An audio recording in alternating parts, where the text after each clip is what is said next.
Hello students, welcome to B2 Learning. Myself Devan Kataria and I am your physics mentor, right? So beta, welcome you all to the sixth lecture of a very interesting and important lecture, that is Newton's laws of motion. बेटा ये एक important chapter है. मैं हर lecture के starting में ये बोला हूं कि this is the foundation of mechanics, right? So don't miss it out. अगर आपने पुराने लेक्चर्स नहीं देखे हैं तो please do go back, right? पांचों लेक्चर्स देख करके फिर इस लेक्चर पे आना, तो आपको ज्यादा मजा आएगा, राइट? हाँ, आपको लगता है नहीं मेरे को तो सारा कंटेंट पहले से आता है, सिर्फ फ्रिक्शन पढ़ना है, तो ठीक है, वेरी मच वेलकम, है ना कहीं कनेक्ट बना ही लोगे, राइट? और बेटा नहीं देखा है, नहीं आता है, बेसिक्स कहीं भी थोड़ा कमजोर है, तो प्लीज बेटा सारे वीडियो लेक्चर्स देख के आना ना. देखो हम यहाँ पे पढ़ा रहे हैं और बेटा पढ़ाई तभी अच्छे से हो पाएगी जब आपको हर चीज आएगा, आपको बेसिक्स आएगा, फंडामेंटल्स आएगा, राइट? तो with this I would start with the lecture. और बेटा हमेशा की तरह मेरा एक रिक्वेस्ट है, हम्बल रिक्वेस्ट, और मुझे पता है कि जो मेरे student genuinely who know me or who are studying these lectures from us, they know, वो जानते हैं कि एक there is a emotional connect that I am trying to build up. मैं एक इमोशनल कनेक्ट बनाने की कोशिश कर रहा हूं with my virtual audience, right? With my virtual audience. And उसी का एक पार्ट है कि हम इस क्लास को क्लास की तरह चलाएं, बिल्कुल ऑफलाइन की तरह, करेक्ट? जहां पर बेटा हमको क्लास में लेक्चर्स में नोट्स बनाने पड़ते हैं, रनिंग नोट्स, आप बिल्कुल क्लास में नोट्स बनाओ वीडियो लेक्चर्स के साथ साथ. जहां आपको लगता है कि कॉन्सेप्ट थोड़ा सा टफ है, वहां वीडियो पॉज करो, ब्रीदिंग स्पेस करो, ठीक है? ब्रीदिंग स्पेस लो और थोड़ा सा उसको दोबारा से पढ़ो, समझो, एब्जॉर्ब होने दो, ब्रेन में सेटल होने दो, और फिर लेक्चर को आगे बढ़ाओ. जहां पे मैं आपको क्वेश्चंस देता हूं, न्यूमेरिकल्स देता हूं, अब तो मैं होमवर्क क्वेश्चन भी देने लग गया हूं, राइट? तो उन क्वेश्चंस को आप प्रॉपरली सॉल्व करो अपने लेवल पे. एटलीस्ट क्वेश्चन समझो तो सही. मैं ये थोड़ी बोल रहा हूं कि आंसर सही निकाल करके दो, आप ट्राई करो अपने लेवल पे, क्वेश्चन समझ लो, ताकि जब मैं आपको सोल्यूशन बताऊं तो आप हर चीज फटाफट लिंक कर पाओ, right? Then you will start enjoying the class.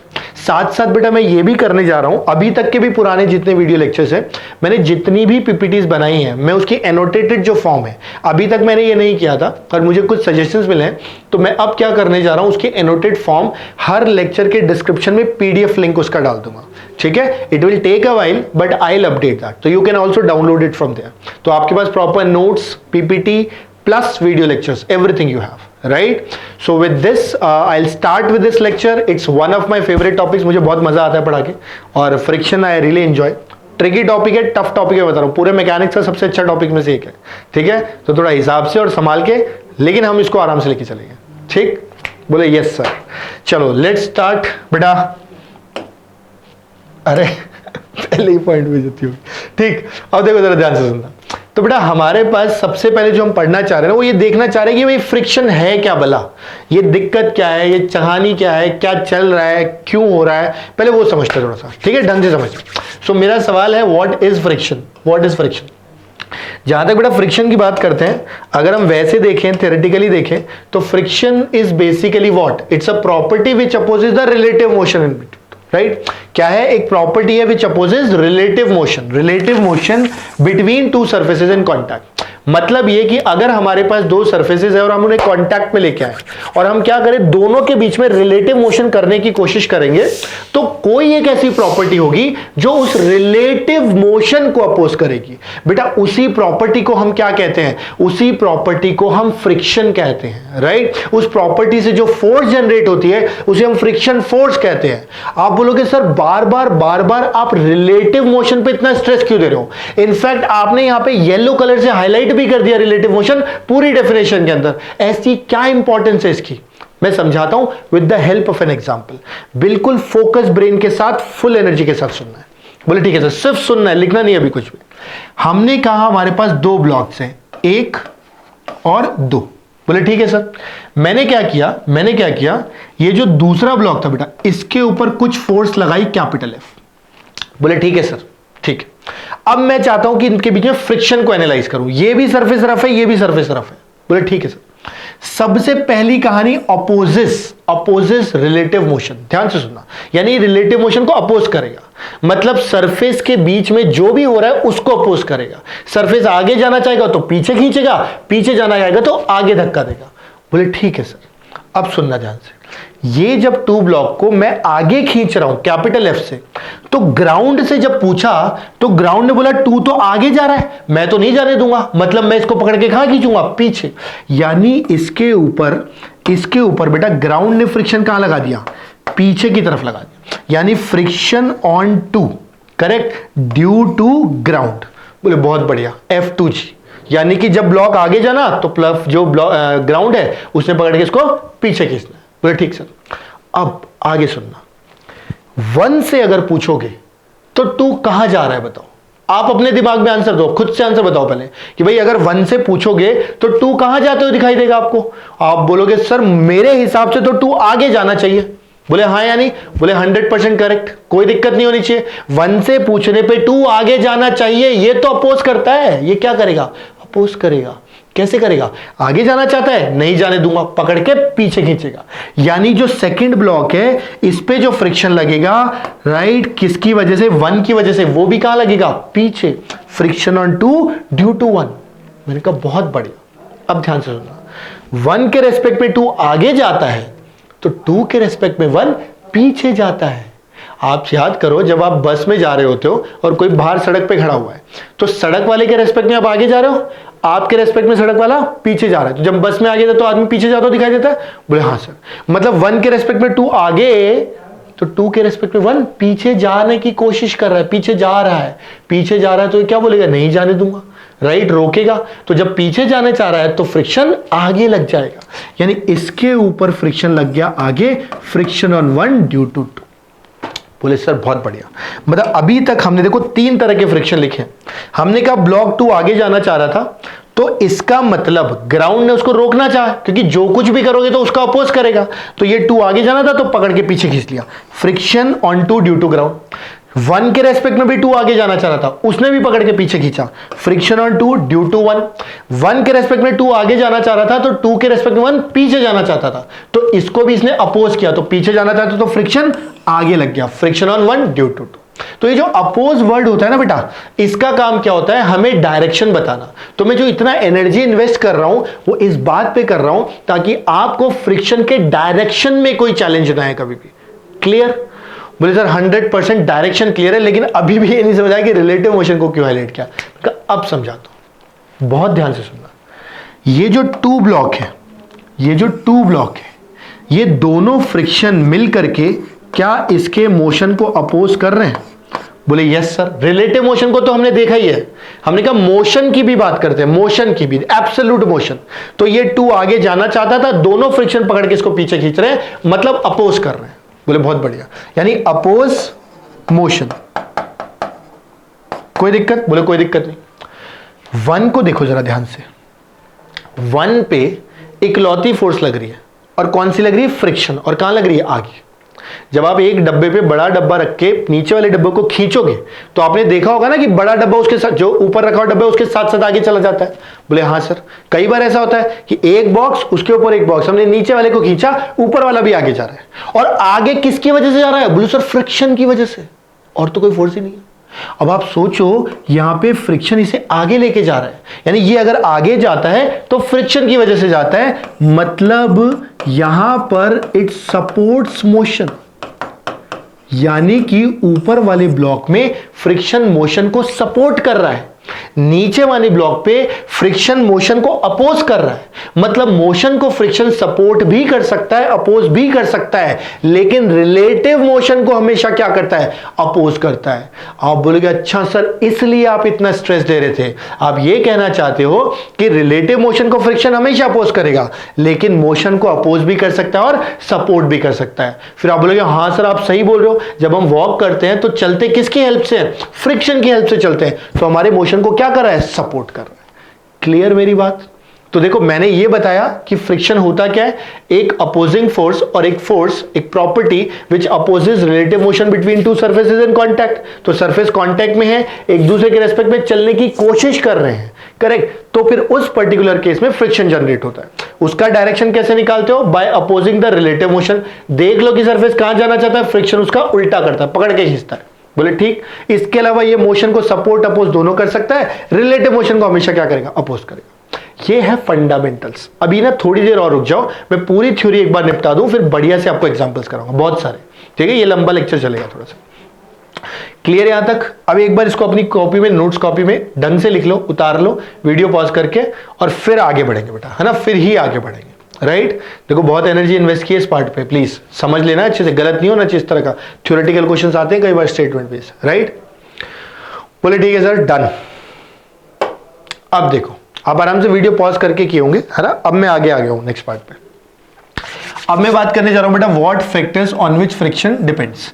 ये फैक्टर्स वैसे ज्यादातर आपको पता है, बट इसमें मैं कुछ एक आध पॉइंट डालना चाह रहा हूं, इसलिए मैंने उठा लिया। पहला तो सबसे पहले बेटा nature of surfaces in contact. ये इंपॉर्टेंट पॉइंट है, हल्के में नहीं लेना है इसे। Nature of surfaces in contact का मतलब होता है बेटा कि जो दो सरफेस कॉन्टैक्ट में उनकी बात कर रहे हैं, अगर सरफेस बहुत ज्यादा रफ है तो उनके इंटरलॉक्स बहुत ज्यादा होंगे, तो उस केस में फ्रिक्शन क्या होगा? ज्यादा होगा। थोड़े स्मूथ सरफेसेस हैं तो बेटा फ्रिक्शन क्या होता है? कम। अगर सरफेसेस बहुत ज्यादा स्मूथ हो गए तो फ्रिक्शन फिर बढ़ जाएगा। बोले कि सर कैसे? मैंने कहा कभी आप ध्यान करो, दो ग्लास प्लेट्स को आपस में एक दूसरे के ऊपर रख दोगे और फिर स्लाइड करने की कोशिश करोगे, स्लाइड ही नहीं होगी बेटा, चिपक जाएगी। करेक्ट? एक्चुअल में वो इंटरमॉलिक्यूलर फोर्सेस की वजह से होती है, इलेक्ट्रोमैग्नेटिक फोर्सेस की होते हैं। फ्रिक्शन भी एक इलेक्ट्रोमैग्नेटिक फोर्स है। राइट? कभी कोई पूछ ले तो बेटा फ्रिक्शन क्या है? It's an electromagnetic force. ठीक है? जितनी भी कॉन्टैक्ट फोर्सेस है बेटा ज्यादातर क्या होती है? इलेक्ट्रोमैग्नेटिक फोर्स होती है। तो friction is a EM force, electromagnetic force. ठीक है? तो होता क्या है कि जब भी दो सरफेसेस होते हैं तो अगर वो रफ है तो फ्रिक्शन ज्यादा है, स्मूथ है तो कम है।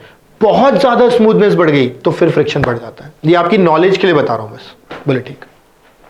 अब देखो बेटा ये जो फ्रिक्शन है, ये तो समझ आ गया कि भाई रफ के अंदर क्या होगा? ज्यादा, और स्मूथ में थोड़ा सा कम। लेकिन मैथमेटिकली कैसे मेजर करूं? तो बेटा उसके लिए हमारे पास होता है coefficient of friction. Coefficient of friction. तो बेटा ये जो कोफिशिएंट ऑफ फ्रिक्शन है इसे हम कहते हैं म्यू। राइट? और ये एक मेजर है कि सरफेसेस कितने ज्यादा रफ या स्मूथ है। जनरली जैसे जैसे स्मूथनेस बढ़ती है बेटा म्यू क्या करता है? म्यू घटने लगता है। जैसे जैसे रफनेस बढ़ती है म्यू बढ़ने लगता है। आप जितने न्यूमेरिकल, काम की बात बोलने जा रहा हूं, आप जितने न्यूमेरिकल्स देखोगे उन न्यूमेरिकल्स के अंदर आपको म्यू का वैल्यू मिलेगा 0.4, 0.5, 0.6, 0.2, 0.25, लेस देन 1। और आपसे क्वेश्चन पूछा जाएगा कि is mu always less than 1? तो आपने तो सारी बारी म्यू का वैल्यू लेस देन 1 देखा है, तो दिमाग में बैठ जाता है yes, but that answer is wrong. आपके दिमाग में भी यही है बेटा, वो गलत आंसर है।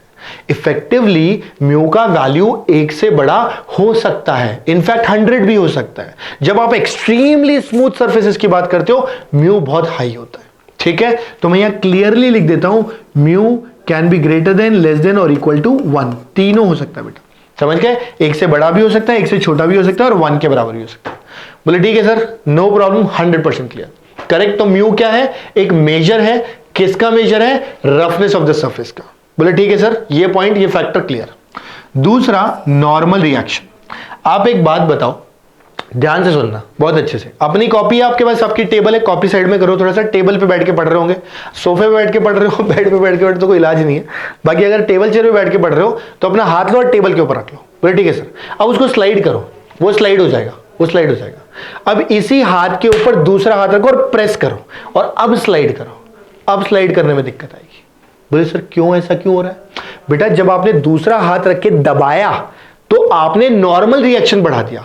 नॉर्मल रिएक्शन बढ़ने की वजह से फ्रिक्शन बढ़ गई। तो कुल मिलाकर के ये एक इंपॉर्टेंट फैक्टर है। यानी हम कहते हैं कि friction is proportional to normal force. समझ गए? जितना ज्यादा नॉर्मल रिएक्शन उतना ज्यादा फोर्स। एक बेंच पे खाली है, एक ही बच्चा नहीं बैठा है, खिसकाना आसान है। उसी बेंच पे 10 बच्चे बिठा दो, अब खिसकाओ, खिसकेगा नहीं, क्योंकि 10 बच्चों की वेट की वजह से नॉर्मल रिएक्शन बढ़ गया, जिसकी वजह से फ्रिक्शन बढ़ गया। I hope my point is very clear with the example. बोले यस सर, 100% क्लियर। मैंने कहा वेरी गुड बेटा। यहां से लिख दिया F प्रोपोर्शनल टू N। कभी कभी दिमाग में भी आता है सर प्रोपोर्शनलिटी हटाएंगे तो क्या आएगा? ये आएगा। यानी कि आप इसी को आगे जाकर के लिख सकते हो म्यू इंटू एन, जहां पे म्यू क्या है बेटा? Coefficient of friction. बट बेटा इसको अभी याद नहीं करना है, ये अभी बस अंडरस्टैंडिंग के लिए कुछ कुछ फंडामेंटल्स डेवलप कर रहे हैं, राइट? बाकी इसको बहुत डिटेल में पढ़ेंगे आगे, कब क्या कैसे यूज करना है, क्योंकि ये एफ नहीं है, ये एक्चुअल में एफ मैक्स है। सुनो मत, बस थोड़ा पेशेंटली होल्ड करके बस इतना समझो कि हाँ नॉर्मल बढ़ाने पे फ्रिक्शन बढ़ता है और प्रोपोर्शनलिटी हटाने पे म्यू आ जाता है। बोले ठीक है सर, इतना ही ध्यान रखेंगे। तो आई होप दोनों पॉइंट क्लियर हो गए बेटा आपको। Nature of surface is clear, normal clear. आखिरी जो पॉइंट है आप बोलोगे सर इसको आपने फिर से येलो से लिख दिया, अब इसमें क्या कहानी है? बेटा इसमें कहानी ये है कि आप अपने दिमाग में पहले आंसर लाओ मेरे सवाल का। मैं कह रहा हूं कि जैसे जैसे एरिया ऑफ कांटेक्ट बढ़ेगा वैसे वैसे क्या फ्रिक्शन बढ़ेगा कि घटेगा? करेक्ट। मतलब ये कि मैंने क्या किया, एक बार एक ब्लॉक को ऐसे रखा और एक बार इसे ऐसे लिटा दिया। अब की बार तो एरिया ऑफ कांटेक्ट बस इतना सा था, अगली बार एरिया ऑफ कांटेक्ट काफी ज्यादा था। तो मैं ये पूछना चाह रहा हूं कि किसमें फ्रिक्शन ज्यादा लगेगा। तो आपके दिमाग में ये आना चाहिए कि भाई जैसे जैसे एरिया बढ़ेगा वैसे वैसे फ्रिक्शन बढ़ेगा। जब आपके दिमाग में ये आएगा तो मेरे दिमाग में ये आएगा कि इस बच्चे को दे देने चाहिए -5 नंबर। क्यों? क्योंकि 4 नंबर तो सही आंसर के गलत और एक नेगेटिव भी ले लिया इसने। तो अरे भाई जब आप ऐसे रखो या ऐसे रखो क्या नॉर्मल एक जैसा लगेगा? बोले हाँ सर, नॉर्मल में तो कोई चेंज नहीं आता। अच्छा, मैंने कहा क्या दोनों सरफेसेस सेम सेम है तो क्या म्यू सेम रहेगा? बोले हाँ सर, म्यू में भी कोई चेंज नहीं आता। अरे तो जब मैथमेटिकली म्यू और एन में कोई चेंज नहीं है तो फिर एरिया ऑफ कांटेक्ट से क्यों फर्क पड़ना चाहिए? तो यानी कि ये एरिया ऑफ कांटेक्ट पे डिपेंड नहीं करता। समझ गए? फिर कई बच्चे लड़ने लग जाएंगे कि सर जब आप रोलिंग फ्रिक्शन पढ़ाओगे तब आप कहोगे कि एक ही पॉइंट ऑफ कांटेक्ट है इसलिए फ्रिक्शन कम लग रहा है। मैंने कहा बात सही है, ये जो हम एरिया ऑफ कांटेक्ट लिखते हैं ये मैक्रोस्कोपिक है, जो आंखों से दिखता है। माइक्रोस्कोपिक लेवल पे फर्क पड़ता है एरिया ऑफ कांटेक्ट से, मैक्रोस्कोपिक पे फर्क नहीं पड़ता। जो आप एरिया बोलते हो दैट इज मैक्रोस्कोपिक एरिया। समझ गए? जो नेकेड आई से दिखता है। I hope my point is clear. बहुत ज्यादा एनर्जी इन पे इन्वेस्ट नहीं करनी है, राइट? बस बेसिक फंडामेंटल फैक्टर्स पता होने चाहिए कि फ्रिक्शन किस किस पे डिपेंड करता है। बोले sir absolutely clear, no problem, let's move ahead. ठीक, तो आप इसको वीडियो पॉज करके लिख लो अपने अपने दिमाग में, अपने अपने तरीके से नोट्स कॉपी में, और हम आगे बढ़ते हैं बेटा। देखो अब जो मैं बताने जा रहा हूं, right, this is the most important part of this lecture. आज के लेक्चर का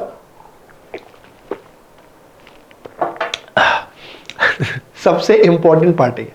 ये क्लियर हो गया तो आगे का पूरा लेक्चर स्मूथ, ये नहीं क्लियर तो फ्रिक्शन बेकार। ठीक, तो अपनी जितनी पॉजिटिव एनर्जी है आसपास की, ब्रेन की, उसे ले आओ। कहीं अगर डिस्टर्बेंस है तो सही जगह ढूंढ के सही जगह बैठ के थोड़ा फोकस के साथ पढ़ना, और लिखना कुछ नहीं, पहले समझाने देना। देखो पहले समझाऊंगा थ्योरेटिकली, फिर समझाऊंगा मैथमेटिकली।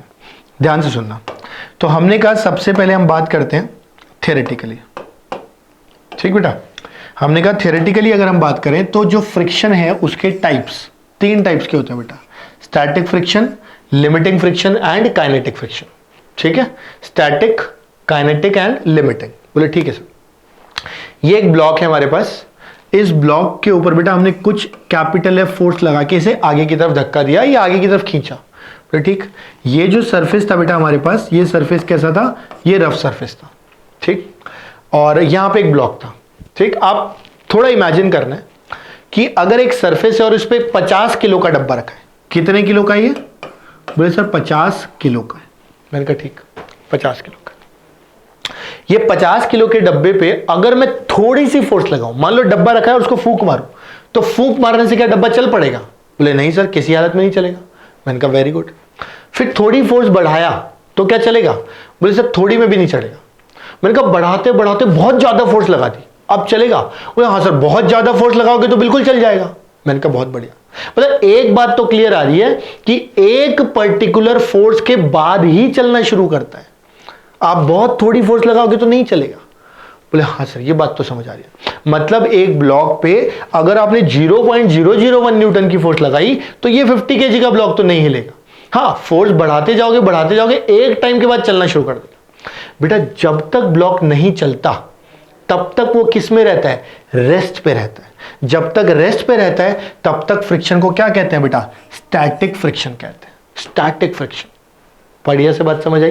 बोले यस। नाम थ्योरेटिकली कि भाई जब तक रेस्ट पे रहेगा, जब तक there is no relative motion between the surfaces in contact. क्या मैंने बोला? Till when no relative motion between surfaces in contact, जो दो सरफेसेस कांटेक्ट में है, जब तक इन दोनों के बीच में बेटा रिलेटिव मोशन नहीं होता, ये रेस्ट पे रहता है, तब तक जो भी फ्रिक्शन होगा वो कैसा होगा बेटा, स्टैटिक होगा। नाम से भी पता चला, स्टैटिक मतलब रेस्ट। बोले ठीक है सर, कोई दिक्कत नहीं है, यहां तक हमको क्लियर है। अब ये जो स्टैटिक है, राइट, जो भी ये स्टैटिक फ्रिक्शन है, इसकी जो मैथमेटिकल वैल्यू होती है बेटा, मैथमेटिकल वैल्यू, राइट, उसकी अगर मैं बात करूं तो दैट इज लेस देन और equal to mu S into N. आप बोलोगे सर थोड़ा थोड़ा देखा हुआ लग रहा है, मैंने कहा इससे जस्ट पहले बताया था एफ बराबर म्यू एन। बोले यस सर, यहां पे स्टैटिक था इसलिए म्यू एस कर दिया, जब काइनेटिक आएगा तो म्यू के कर देंगे। बोले ठीक है सर, लेकिन ये लेस देन का एरो क्यों लगाया आपने? मैंने कहा इसलिए क्योंकि अगर आपने फ्रिक्शन, ये एक्सटर्नल फोर्स बिल्कुल भी नहीं लगाई तो फ्रिक्शन भी नहीं लगेगा। फ्रिक्शन तब लगता है जब आप उसको चलाने की कोशिश करो, जब फोर्स लगाने की कोशिश करो, समझे? तो friction is a self adjusting force. आप बिल्कुल 0.001 न्यूटन फोर्स लगाओगे तो फ्रिक्शन भी लगभग उतना ही लगेगा, लेकिन आप जैसे जैसे फोर्स बढ़ाते जाओगे फ्रिक्शन बढ़ता जाएगा, तभी तो मूव नहीं करता फोर्स बढ़ाने पे भी। लेकिन एक पॉइंट ऐसा आएगा जब उसकी लिमिट आ जाएगी कि अब मैं इससे ज्यादा नहीं बढ़ सकता, कौन? फ्रिक्शन ज्यादा नहीं बढ़ सकता एक लिमिट के बाद, तो उसको बोल देते हैं बेटा लिमिटिंग फ्रिक्शन। यानी कि इस स्टैटिक फ्रिक्शन में अगर मैं मैक्सिमम देखूं, ये होता क्या है, 0 से बड़ा और म्यू एस इंटू एन से कुछ भी हो सकता है कम। तो अगर इसकी मैक्सिमम लिमिट की बात करूं तो बेटा मैक्सिमम जो लिमिट आएगी एफ एल, क्या उसको हम एफ एस मैक्सिमम बोल देंगे। और बेटा ये किसके बराबर होता है? ये होता है म्यू एस इंटू एन के बराबर। आप ऐसे समझो कि लिमिटिंग एक्चुअल में स्टैटिक का ही एक पार्ट है, कि स्टैटिक फ्रिक्शन की जो मैक्सिमम वैल्यू है उसे बोलते हैं लिमिटिंग फ्रिक्शन। यानी कि जब सरफेसेस मूव करने के लिए जस्ट रेडी है, यानी कि when the body is just ready to slide, at that time what all friction acts, उस वक्त जो भी फ्रिक्शन लगता है उसी को क्या कहते हैं बेटा, लिमिटिंग फ्रिक्शन कह रहे हैं। नाम से पता चल रहा है यार, नाम से पता चल रहा है। इसके बाद बेटा तीसरा आता है काइनेटिक फ्रिक्शन।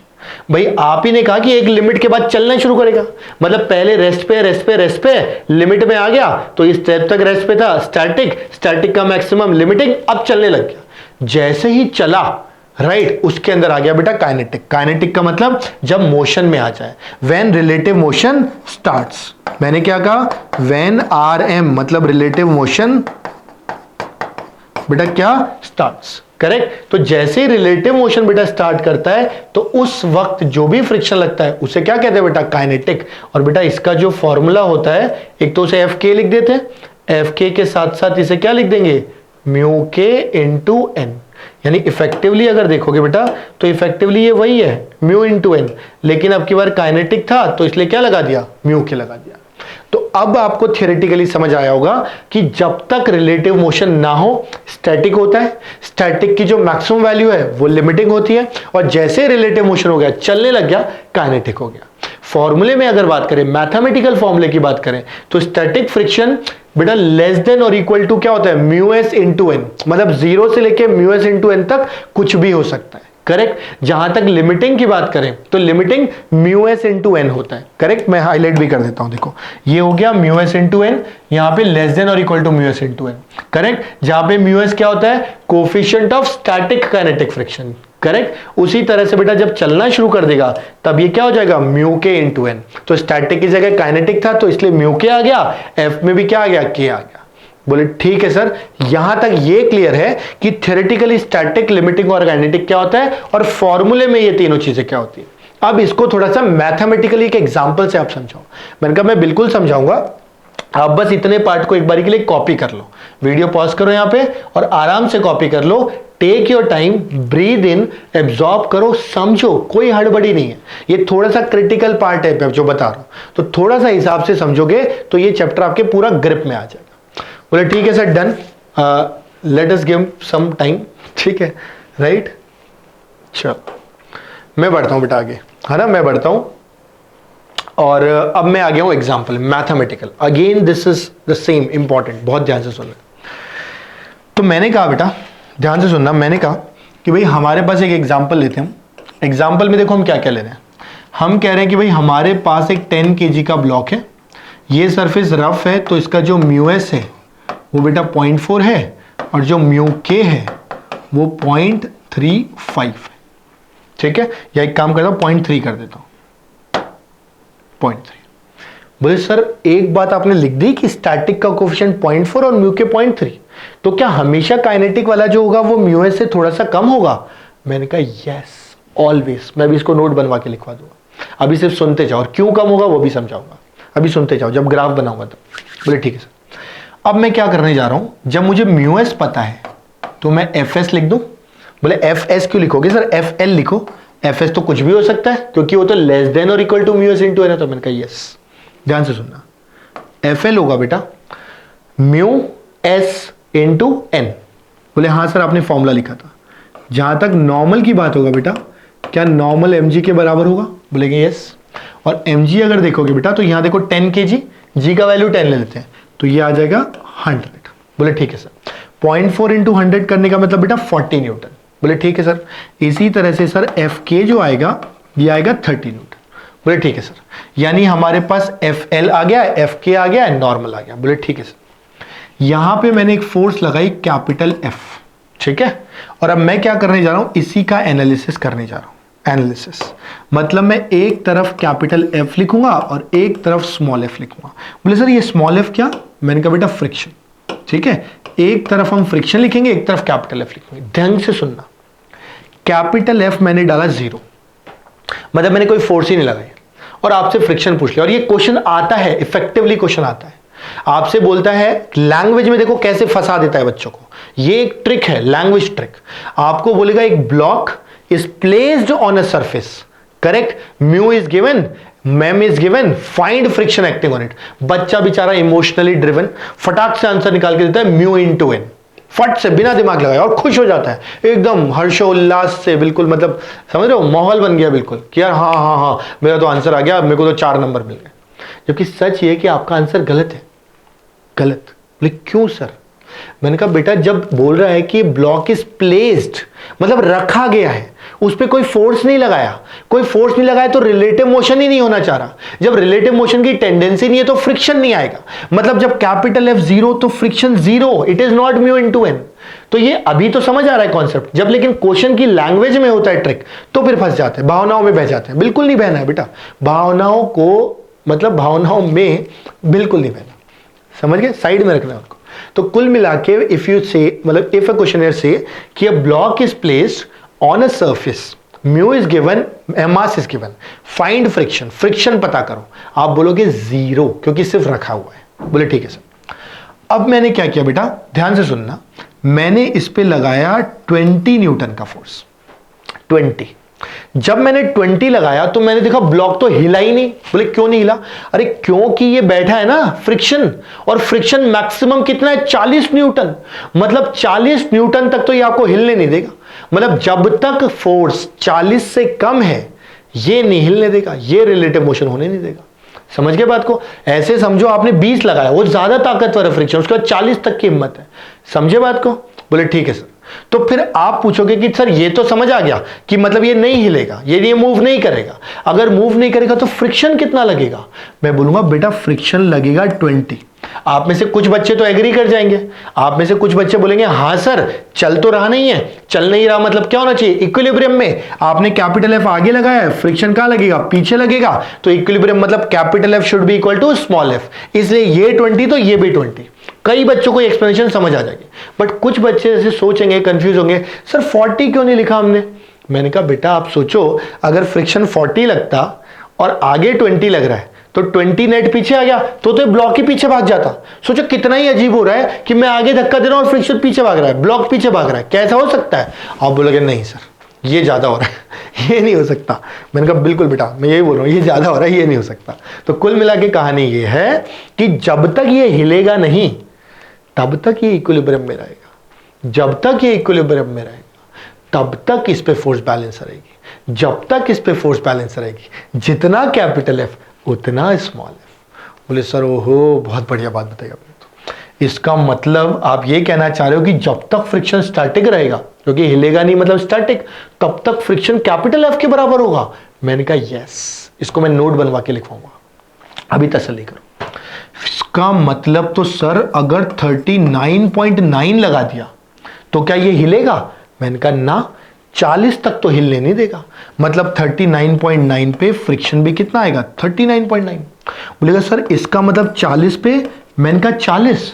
सर इसका मतलब 40.1 पे, मैंने कहा बेटा बेटा 40.1 मतलब 40 से ज्यादा, 40 से ज्यादा मतलब चलने लग गया, चलने लग गया मतलब अपना जो फ्रिक्शन है वो काइनेटिक हो गया, बड़ा हो गया बेटा ये, अब ये बड़ा हो गया, अब ये चलने लग गया। समझ गए बात को? तो यहां से अपना जो काइनेटिक फ्रिक्शन निकला ये तो 30 पे आ जाएगा। क्या समझ आया बेटा?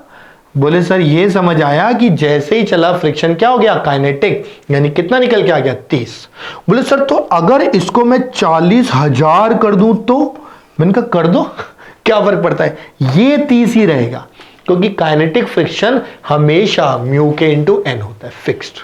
बोले सर कुछ कुछ समझ आ रहा है अब हमारे अंदर, कुछ कुछ दिमाग में जा रहा है। मैंने कहा बेटा अभी सब चला जाएगा, थोड़ा तसल्ली रखो, थोड़ा पेशेंस रखो, राइट। तो अब देखो आगे, इसका मतलब ये हुआ कि जब तक राइट ये चला नहीं यहां तक, राइट, जब तक ये चला नहीं तब तक फ्रिक्शन कैसा था? बोले सर स्टैटिक था।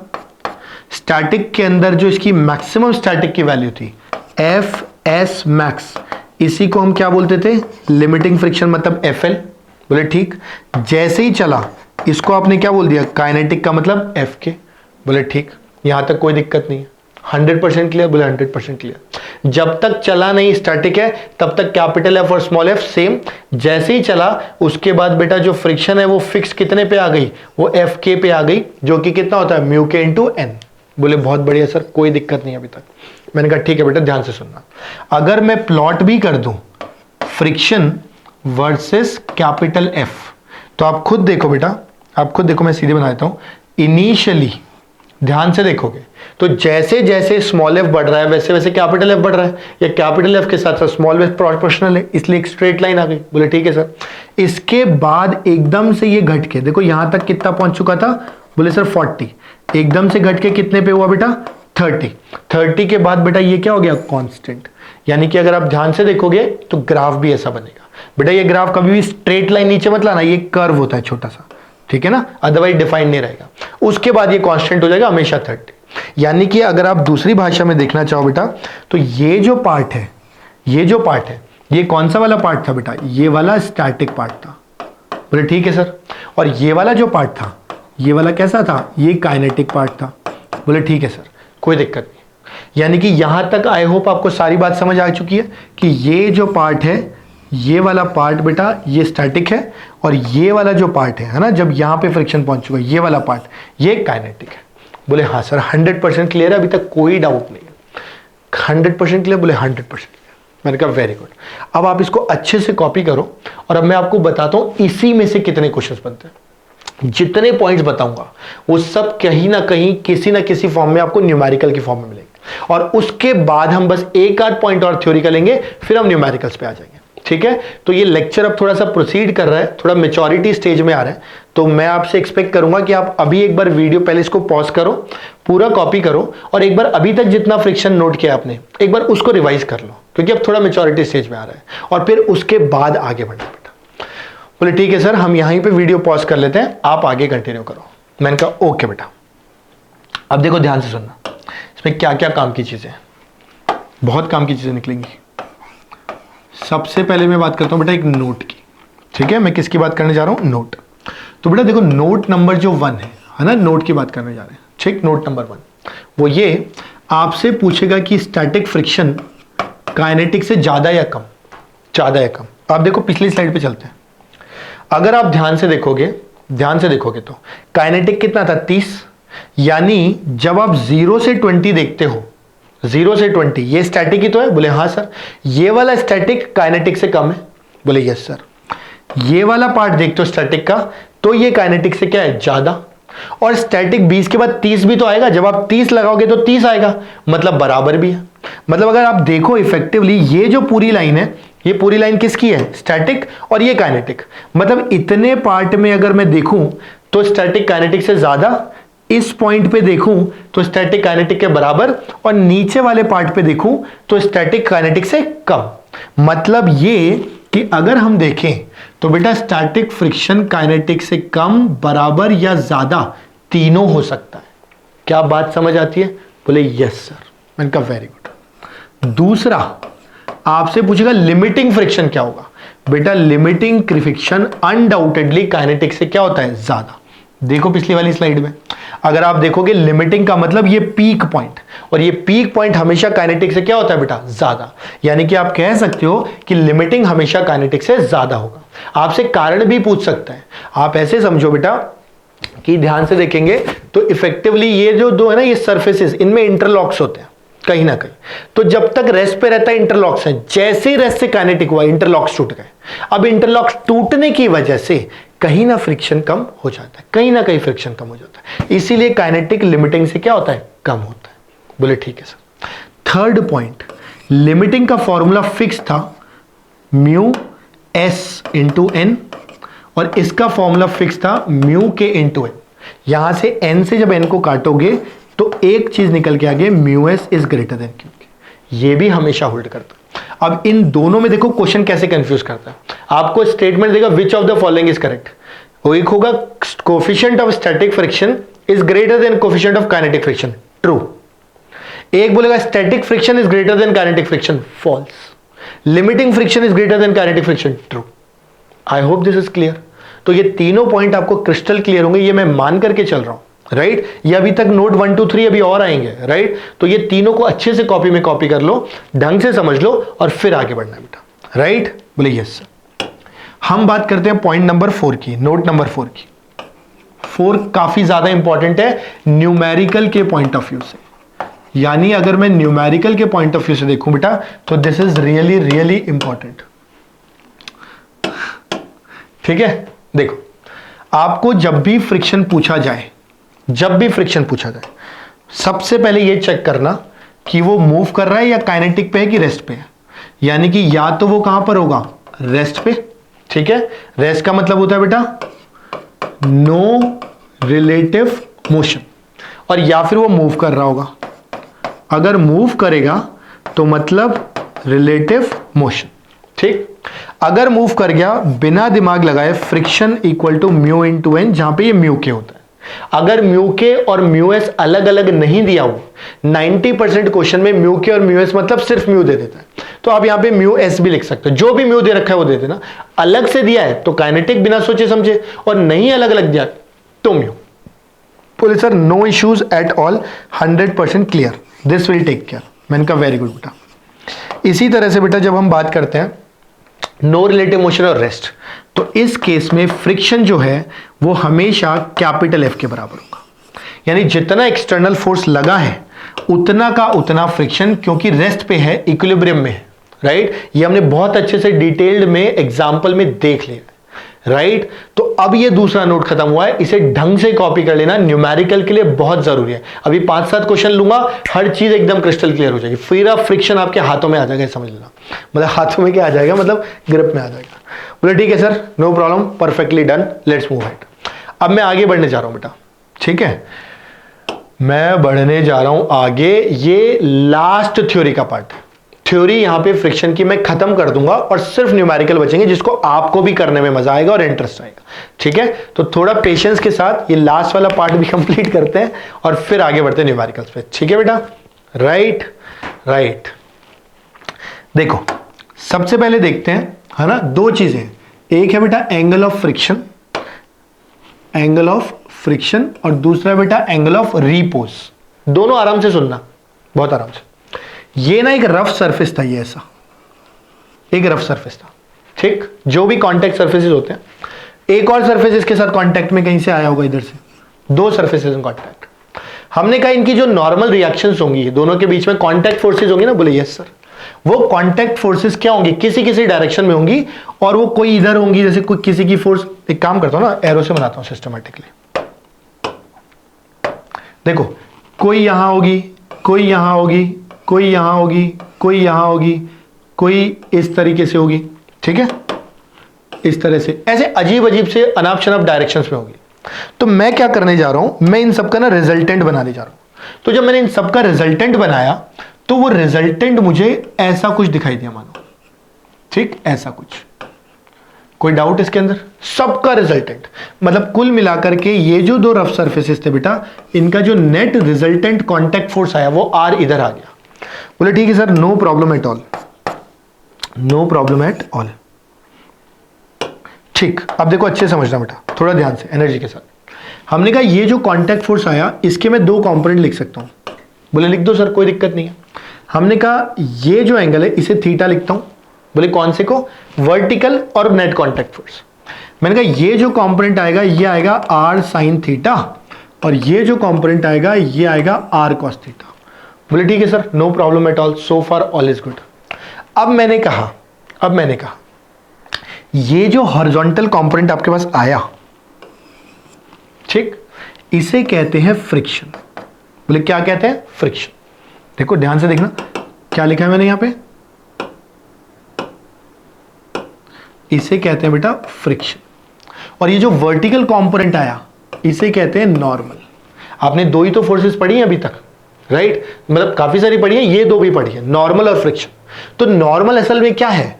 कांटेक्ट फोर्स का वर्टिकल कंपोनेंट, यानी जो सरफेसेस कांटेक्ट में है उसके परपेंडिकुलर वाला फोर्स, उसको नॉर्मल बोल दिया। उसी का एक कंपोनेंट जो हॉरिजॉन्टल है उसे फ्रिक्शन बोल दिया। तो कुल मिला के फ्रिक्शन और नॉर्मल दोनों ही कांटेक्ट फोर्स है। यहीं पे एक अच्छा सवाल बन जाता है जहां पे 70 to 80% बच्चा फंस जाता है। बोले सर क्या? मैं बताता हूं। आपसे बहुत बार बोलेगा कि नेट कांटेक्ट फोर्स बताओ, कांटेक्ट फोर्स, और बच्चा भावनाओं में बह के हमेशा की तरह फटाफट से बोलेगा कांटेक्ट फोर्स मतलब कौन सा? Normal contact force. ज्यादातर बच्चा नॉर्मल कांटेक्ट फोर्स आंसर देता है, कुछ एक बच्चा फ्रिक्शन भी दे देता है, बट एक्चुअल में जो कांटेक्ट फोर्स है बेटा वो आना चाहिए रूट के अंदर n square plus f square. तो आपको यानी कि फ्रिक्शन भी निकालना पड़ेगा बेटा, आपको नॉर्मल भी निकालना पड़ेगा, और फिर आपको क्या करना पड़ेगा बेटा? दोनों का रिजल्टेंट निकालना पड़ेगा। क्या मेरी बात समझ आती है? ये है कांटेक्ट फोर्स। तो पहला सवाल इसी पे आता है। अब ध्यान से सुन लेना, जब भी नेट कांटेक्ट फोर्स पूछेगा किसी पर्टिकुलर ब्लॉक पे, तो आप क्या करोगे? n और f दोनों का क्या बताओगे? रिजल्टेंट। मैं भी एक एग्जांपल दे दूंगा आपको करने के लिए, तो ध्यान रखना ये चीज। बोले ठीक है सर। दूसरी चीज, ये जो एंगल नहीं दिखाई दे रहा है थीटा, ठीक है, मैं यहां लिखने जा रहा हूं। ये जो tan थीटा है, tan थीटा होता है परपेंडिकुलर बाय बेस। परपेंडिकुलर कितना है बेटा? फ्रिक्शन, और बेस कितना है? नॉर्मल। तो यहां से जो मैं फ्रिक्शन है इसको मैं क्या लिख सकता हूं? Mu N by N. N से एन कट जाएगा, यानी कि थीटा कितना निकल के आएगा? बोले सर टैन इनवर्स म्यू। बेटा ये जो टैन इनवर्स म्यू निकल के आया ना, ये जो टैन इनवर्स म्यू निकल के आया है, राइट, इसी को हम लोग क्या कह देते हैं बेटा? इसी को हम लोग कह देते हैं एंगल ऑफ फ्रिक्शन। समझे? तो ये जो एंगल ऑफ फ्रिक्शन है, this is actually the angle between the normal force and the net contact force. Normal और नेट कांटेक्ट के बीच का एंगल है, इसका कितना वैल्यू निकल के आता है? टैन इनवर्स म्यू निकल के आता है। ठीक है, आई होप दिस इज क्लियर। तो इस पार्ट पे आपसे दो चीज पूछ सकता है ये एंगल ऑफ फ्रिक्शन वाले पार्ट से। ठीक है, एक तो आपसे पूछ सकता है बेटा कि एंगल ऑफ मतलब एंगल ऑफ फ्रिक्शन बता दो, दूसरा कांटेक्ट फोर्स जो कि ज्यादा इंपॉर्टेंट है। बोले ठीक है सर, एंगल ऑफ रिपोज तो बताया नहीं आपने अभी तक। मैंने कहा देखो अभी 10 सेकंड में पता लग जाएगा। जब एंगल ऑफ रिपोज की बात करते हो, ध्यान से सुनना, ये एम मास का ब्लॉक था, ये एक प्लेटफॉर्म था, मैंने कहा इसको इसके ऊपर रखा हुआ था। ठीक, अब जैसे जैसे जैसे जैसे प्लेटफॉर्म को ऊपर करूंगा, एक पॉइंट ऐसा आएगा कि ये ब्लॉक जस्ट स्लाइड करने लगेगा। अरे आप ऐसे सोचो ना, भाई ये कप रखा हुआ है इस बुक के ऊपर, ऐसे कैसे रखा हुआ है? बोले यहां से रखा हुआ है, कोई दिक्कत नहीं है। अब बेटा अभी तो ये स्लाइड नहीं कर रहा, जैसे जैसे एंगल बढ़ाते जा रहा हूं, देखो बढ़ते बढ़ते बढ़ते एक पॉइंट पे स्लाइड कर गया ना, तो ये जिस पॉइंट पे बेटा स्लाइड करना शुरू करता है, राइट, उसी एंगल को हम क्या कह देते हैं? Angle of repose. तो एंगल ऑफ रिपोज का मतलब minimum angle of inclination when the block just start sliding. बोले ठीक है सर। अब ये निकालने के लिए तो देखो हलवा है, कुछ भी नहीं है। इस तरफ क्या लगता है? ये आपको पूछने की भी मतलब मुझे पूछना भी नहीं चाहिए, ये आपको रटा होना चाहिए कि mg sin थीटा। बोले ठीक है सर। इसके अलावा नॉर्मल, बोले सर यहां पर, इसके अलावा यहां पे क्या लगता है? बोले सर mg cos थीटा। ये हर किसी को रटा होना चाहिए। फ्रिक्शन नीचे आना चाह रहा है तो फ्रिक्शन कहां लगेगा? बोले सर ऊपर। जब फ्रिक्शन ऊपर लगेगा तो फ्रिक्शन को क्या लिख दूं? f। करेक्ट। और आप चाहते हो कि जस्ट स्लाइड कर जाए, मतलब mg sin थीटा फ्रिक्शन को जस्ट ओवरकम कर जाए। अरे आप खुद सोचो, यहां लिख दूं, यहां लिख देता हूं, mg sin थीटा बराबर फ्रिक्शन कितना? f। यहां से ये निकल के आएगा mg sin थीटा बराबर फ्रिक्शन आएगा बेटा म्यू mg cos थीटा। आप खुद देखो यहां से mg कट जाएगा, यानी कि म्यू का वैल्यू कितना आ गया, tan थीटा। अरे म्यू का वैल्यू tan थीटा ही तो यहां पे था, मतलब थीटा कितना, tan इनवर्स म्यू, मतलब एंगल ऑफ रिपोज मैथमेटिकली कितना आ गया, एंगल ऑफ फ्रिक्शन के बराबर। समझ गए? तो जब कभी भी आपसे पूछे कि बॉडी स्लाइड करेगी कि नहीं, आप सीधे सीधे एंगल ऑफ रिपोज चेक कर लो। अगर एंगल ऑफ रिपोज से ज्यादा है ना, अगर आपने बोला एंगल ऑफ रिपोज से एंगल ज्यादा है तो स्लाइड कर जाएगा, नहीं तो नहीं करेगा। बोले ठीक है सर, 100% क्लियर। मतलब दो चीजें बता दी, इनफैक्ट तीन चीजें। एक तो contact force √n² + f² important है, क्वेश्चन आता है, अभी एग्जाम्पल दूंगा देखना। अब बस न्यूमेरिकल शुरू करने वाले हम लोग। दूसरा आपसे पूछेगा angle of contact tan inverse mu, right, angle of contact sorry angle of friction tan inverse mu, मतलब angle between normal and angle between net contact force R और N के बीच का एंगल। इसके अलावा अगर पूछता है तो ये पूछेगा एंगल ऑफ रिपोज, मतलब वो एंगल जिसके ऊपर ब्लॉक स्लाइड करना जस्ट शुरू करता है। बोले sir 100% clear, let's move ahead. मैंने कहा बहुत बढ़िया बेटा, इसे प्लीज अच्छे से कॉपी कर लो, एब्जॉर्ब कर लो। अब तक की जितनी थ्योरी पढ़ी थी वो सारी की सारी थ्योरी एक बार ढंग से रिवाइज कर लो, क्योंकि अब हम करने जा रहे हैं न्यूमेरिकल्स और मैं चाहता हूं उसमें आपका बहुत एक्टिव पार्टिसिपेशन। करेक्ट? तो बेटा ऐसे समझ लो कि I want you to take it as a test, क्योंकि पूरी थ्योरी कर ली है, अच्छे से रिवाइज कर लिया है। अब हर क्वेश्चन को आप पहले पढ़ोगे, खुद से ट्राई करोगे, उसके बाद अपन डिस्कस करेंगे, हाँ, उसके बाद सोल्यूशन देखोगे, तभी मजा भी आएगा। ठीक है? बोले sir done, challenge accepted, let's start with this. मैंने कहा ओके गुड।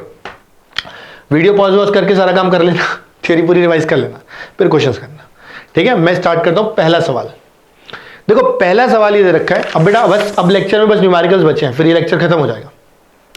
न्यूमेरिकल्स हैं, ढंग से सुनना। A block weighing 10 Newton. देखो काम की जो इन्फॉर्मेशन है ना, सबसे पहले तो मैं हमेशा की तरह उसको सर्कल कर लूंगा। एज ए स्टूडेंट समझा रहा हूं, जब भी क्वेश्चन करना हो हमेशा क्वेश्चन को रीड करते वक्त इंपॉर्टेंट इंफॉर्मेशन को हाईलाइट करो, नहीं तो सिली मिस्टेक करते जाओगे, फिर बोलोगे कि सर मेरे से पता नहीं क्यों प्लस माइनस की गलती हो गई, फलाना हो गया, ढिमका हो गया। तो ढंग से पूरा सर्कल करते हुए चलना है। तो देखो a block of mass 10 newton, weight दे रखा है 10 newton, rest on a horizontal surface, coefficient of static friction between the block and the surface is 0.4 and of the kinetic is 0.2। बोले ठीक है सर, इतना बना लेते हैं। मतलब हमारे पास एक सरफेस है, सरफेस पे एक ब्लॉक है, ब्लॉक का वेट कितना है, मतलब 10 न्यूटन दे रखा है। बोले ठीक है सर, कोई दिक्कत नहीं है, W लिख देते हैं। और इसके बीच में बेटा जो स्टैटिक फ्रिक्शन का कोएफिशिएंट है वो कितना है, 0.4, और बेटा जो काइनेटिक दे रखा है वो कितना दे रखा है, 0.2, यानी काइनेटिक और स्टैटिक फ्रिक्शन का कोएफिशिएंट है। इसके अलावा कह रहा है, अच्छा ये सरफेस बना देते हैं भाई। इसके अलावा कह रहा है बेटा कि if A horizontal force of 5 Newton, यानी कि इस पे कितना लगाया गया बेटा, 5 न्यूटन का फोर्स लगा दिया गया। तो 5 न्यूटन का फोर्स लगाने पे आपको बताना है मैग्नीट्यूड ऑफ फ्रिक्शनल फोर्स कितना लगेगा। ठीक है? आप याद करो मैंने आपको क्या बताया था, मैंने कहा था कि पहले चेक करो कि भाई रेस्ट पे है या मूव कर रहा है। अब आप अपने लेवल पे पहले क्वेश्चन ट्राई कर लो, क्वेश्चन समझा दिया, पढ़ दिया, वीडियो पॉज करो यहीं कहीं, इस क्वेश्चन को खुद से ट्राई करो। करेक्ट? मैंने ट्रिक भी बताई थी, ट्रिक बता देता हूं कि पहले चेक करो कि रेस्ट में है या मोशन में है। मोशन में है तो काइनेटिक, और अगर रेस्ट पे है तो फिर जितना एक्सटर्नल फोर्स उतना फ्रिक्शन। ये ट्रिक याद है, नोट भी याद है, बहुत बढ़िया। अगर याद है तो अब इसका आंसर निकालो वीडियो पॉज करके। ठीक है? उसके बाद ही सोल्यूशन देखना बेटा। फिर ठीक है सर, चलो मैं अपने तरीके से करने जा रहा हूं। मैंने कहा भाई रेस्ट पे है या नहीं ये पता करने के लिए मैंने पहले एफएस मैक्स निकाला, मतलब मैं हमेशा रेस्ट पे है या नहीं पता करने के लिए एफएस मैक्स निकालता हूं। एफएस मैक्स का वैल्यू कितना होता है, वो फिक्स है, म्यू एस इंटू कितना है, एन। नॉर्मल अपने को पता है कि कितना होगा, नॉर्मल इज mg के बराबर, और mg कितना दे रखा है, 10 न्यूटन। तो मैं यहां लिखने जा रहा हूं वैल्यू, म्यू एस का वैल्यू 0.4 इंटू कितना, 10, ये कितना आ गया, बोले सर 4 न्यूटन आ गया। ठीक है? देखो ढंग से सुनना बेटा अच्छे से। ठीक है? तो हमने कहा कि म्यू एस नॉर्मल ऊपर लगता है, वेट नीचे लगता है, तो नॉर्मल वेट के बराबर है, और वो कितना था, 10, तो 0.4 इंटू 10 मतलब 4 न्यूटन आ गया। यहां से एक बात समझ आ गई कि जो एक्सटर्नल फोर्स है, ध्यान से सुनना, कि जो भी एक्सटर्नल फोर्स है capital F that is less then F S max, अगर वो एफ एस मैक्स से कम है इसका मतलब नो रिलेटिव मोशन। जैसे ही नो रिलेटिव मोशन मतलब फ्रिक्शन क्या होना चाहिए बेटा, कैपिटल एफ के बराबर, और कैपिटल एफ के बराबर, अरे यार सॉरी मैं थोड़ा गलत बोल गया, एक्चुअल में इसको मैं करेक्ट कर देता हूं, कोई दिक्कत नहीं है, ठीक है। देखो हमने ये कहा कि बेटा एफ एस मैक्स कितना है 4 और आपने कैपिटल एफ कितना लगाया था 5, मतलब 5 4 से ज्यादा है। अगर 5 4 से ज्यादा है मतलब कैपिटल एफ एफ मैक्स से बड़ा है, तो जितना मैक्सिमम फ्रिक्शन रोक सकता था उससे ज्यादा फोर्स लगा दिया, इसलिए ब्लॉक चलने लगेगा। बेटा चलने लगेगा इसका मतलब क्या स्टार्ट हो गया है, रिलेटिव मोशन। जैसे ही रिलेटिव मोशन स्टार्ट करता है बेटा एफ बराबर कितना आ जाता है, बोले सर एफ के आ जाता है। एफ के कितना था बेटा, म्यू के इंटू एन था। म्यू के कितना है अपने पास, म्यू के 0.2 नॉर्मल कितना है 10, तो 0.2 इंटू 10 कितना आ जाएगा बेटा 2 न्यूटन आ जाएगा। आई hope this is very clear. तो यानी कि यहां पे फ्रिक्शन कितना निकल के आएगा 2 न्यूटन। दैट मीन्स बेटा first option is the correct answer, right. I hope आप सब लोग का आंसर सही रहा होगा बेटा, बिल्कुल बेसिक क्वेश्चन से चल रहे हैं, है ना, बेसिक क्वेश्चन से चल रहे हैं, है ना। अभी हम कॉन्टैक्ट फोर्स का भी एग्जांपल लेंगे, राइट। तो पहले ये खत्म करते हैं क्वेश्चंस, फिर उस पे आएंगे। Hope this is clear. बोले yes sir, let's move on to the next question. तैयार हो अगले सवाल के लिए? और बेटा देखो प्लीज खुद से सॉल्व करना और इस बार कोशिश करना कि आंसर निकल जाए, है ना। इस बार भी आया होगा तो वेरी गुड। देखो अगला सवाल है हमारे पास, मैं पहले क्वेश्चन समझा देता हूं।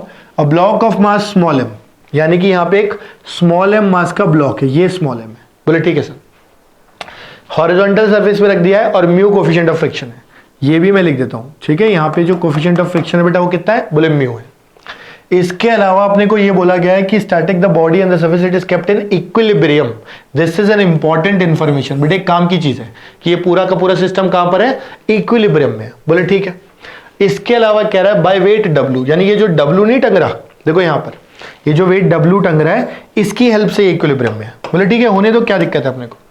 अब कह रहा है कि डब्ल्यू एंड टेंशन टी दे रखा है स्ट्रिंग में, ये भी दे रखा है, ये भी हम लिख सकते हैं टी, और हमें बोला है वैल्यू ऑफ म्यू बतानी है, यानी क्वेश्चन क्या है बेटा, म्यू बताना है। तो देखो आपके पास बेटा 4 ऑप्शंस हैं, है ना। देखो क्वेश्चन में फिर समझा देता हूं। एम मास का ब्लॉक, एक रस्सी, दूसरी रस्सी, इसमें टेंशन टी, इसमें weight W, mu coefficient of friction. आपको म्यू का वैल्यू पता करना है इक्विलिब्रियम के लिए। पूरा सिस्टम कहां पर है, इक्विलिब्रियम, करेक्ट। अच्छा इसके अलावा ऑप्शन देखो W by M G, M G by root 3, W by root 3 M G and M G by 3, correct. तो आपको बताना है कौन सा ऑप्शन सही होगा। तो take is a test properly बेटा, 2 मिनट का टाइम लो और 2 मिनट में इसका आंसर निकालने की कोशिश करो, उसके बाद ही बेटा हम लोग का सोल्यूशन प्लीज देखना है, ठीक है। बोले यस सर हम कर रहे हैं, आप वीडियो को कंटिन्यू रखो। मैंने कहा ठीक है बेटा। तो जहां तक अब सोल्यूशन की बात करें बेटा, जहां तक सोल्यूशन की बात करें, देखो सोल्यूशन क्या कहता है। सोल्यूशन के लिए मैं फ्री बॉडी डायग्राम बनाना चाह रहा हूं इस पॉइंट का। मुझे पता है कि इस तरफ टेंशन टी लग रही है, मुझे पता है कि इस तरफ अगर ये डब्ल्यू वेट है तो डब्ल्यू लग रहा है, और मुझे पता है कि अगर ये इक्विलिब्रियम में है तो देखो इक्विलिब्रियम मतलब इस तरफ इसको टेंशन पकड़ के खींचेगा टी, टी डैश, यहां भी टेंशन कितनी, टी डैश। तो यानी कि ये ब्लॉक पॉइंट ऑफ कांटेक्ट से अवे, पिछले लेक्चर में बताया। तो अगर टी डैश इधर लग रहा है तो उसको रोकने के लिए फ्रिक्शन कहां लगेगा, इधर, कोई दिक्कत, और मैक्सिमम फ्रिक्शन लग रहा होगा, करेक्ट। तो अपने को बताना म्यू का वैल्यू कितना होगा। तो हम कह देते हैं कि एक बात तो समझ आती है कि जो एफ है ये म्यू एम जी के बराबर है। बोले यस सर। अब देखो जरा ध्यान से सुनना, ध्यान से सुनना। अगर बेटा ये एफ म्यू एम जी के बराबर है तो ये जो ब्लॉक है, ये जो ब्लॉक है इसके ऊपर जितनी फोर्स लेफ्ट में उतना फोर्स राइट में। बोले क्यों सर, मैंने बोला बेटा इक्विलिब्रियम में ना, तो इक्विलिब्रियम में जितनी फोर्स इस तरफ उतनी फोर्स इस तरफ, यानी यहां से हमें पता लग गया कि टी डैश एक्चुअल में म्यू एम जी के बराबर है। बोले ठीक है सर, ये बात तो समझ आ गई। अब ध्यान से सुनना, ये जो टी है मैं बनाने जा रहा हूं, इसका एक कंपोनेंट ऊपर आएगा। बोले यस सर, कितना, टी कॉस 30, टी कॉस 30, क्योंकि थीटा की तरफ जा रहे हैं। थीटा से जब बेटा अवे जाएंगे तो आएगा टी साइन 30। बोले यस सर। इसके अलावा बेटा नीचे की तरफ क्या लगेगा, डब्ल्यू, डब्ल्यू बेटा लगेगा, और बेटा इस तरफ क्या लगेगा, टी डैश, टी डैश जो कि खुद किसके बराबर आ चुका है, म्यू एम जी। अब बेटा ये वाला पॉइंट भी इक्विलिब्रियम में, मतलब जितना फोर्स ऊपर उतना फोर्स नीचे। बोले यस सर। तो अब आप ध्यान से देखो बेटा, जितना फोर्स ऊपर उतना नीचे, जितना राइट में उतना लेफ्ट में, इक्विलिब्रियम की वजह से। तो यहां से बेटा मैं बोल सकता हूं कि टी साइन 30, ठीक है, T sine 30 equal to mu M G and T cos 30 is equal to W. बोले ठीक है, कोई दिक्कत नहीं बेटा, दोनों को डिवाइड करते हैं। जैसे ही डिवाइड करेंगे t से t कट जाएगा tan 30। tan 30 का मतलब होता है बेटा 1/√3 इक्वल टू, यहां से ये आएगा बेटा म्यू mg/w। करेक्ट। यहां से बेटा अगर आंसर देखेंगे तो देखो म्यू का वैल्यू कितना आएगा, म्यू एक तरफ बाकी सब एक तरफ, तो आ जाएगा w/√3 mg। करेक्ट। सो अगर आप ध्यान से देखोगे तो w/√3 mg यानी कि third option is the correct. I hope बेटा आप में से कई लोगों का क्वेश्चन सही हुआ होगा, राइट। आपका आंसर सही होगा, सोल्यूशन सही होगा और आपको मजा भी आया होगा, आपका कॉन्फिडेंस भी बढ़ा होगा। ठीक है। तो देखो बेसिक मैकेनिक्स में कैसे फ्रिक्शन को अपन यूज कर सकते हैं अच्छे क्वेश्चन बनाने के लिए। क्वेश्चन कोई हल्का क्वेश्चन नहीं, इट्स अ गुड क्वेश्चन। अगर मैं नीट या जेईई मेन के लेवल की बात करूं तो उसके relatively it's a really fairly good question, but फिर भी देखो कितनी आसानी से हम लोगों ने इसको कर दिया। ठीक है बेटा, तो आई होप इतना समझ आया होगा।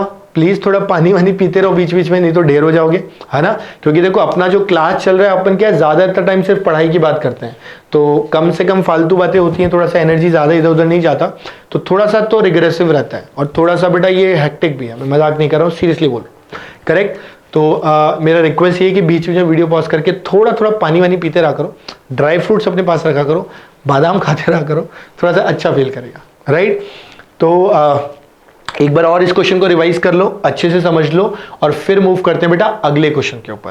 एंड आई होप कि उसका आंसर आप खुद से करेक्ट निकालोगे, राइट। Let's move. अब 4 से 5 सवाल और है बेटा बस। ठीक है, थोड़ा पेशेंस मेंटेन करके रखना है प्लीज, है ना, एनर्जी मेंटेन करके रखना है आपको भी और मेरे को भी।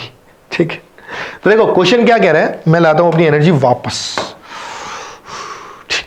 देखो हमें कह रहा है कि heavy uniform chain lies on a horizontal table top, यानी हमारे पास क्या है बेटा, एक हॉरिजॉन्टल टेबल टॉप है और हमारे पास क्या है, एक चेन रखी हुई है।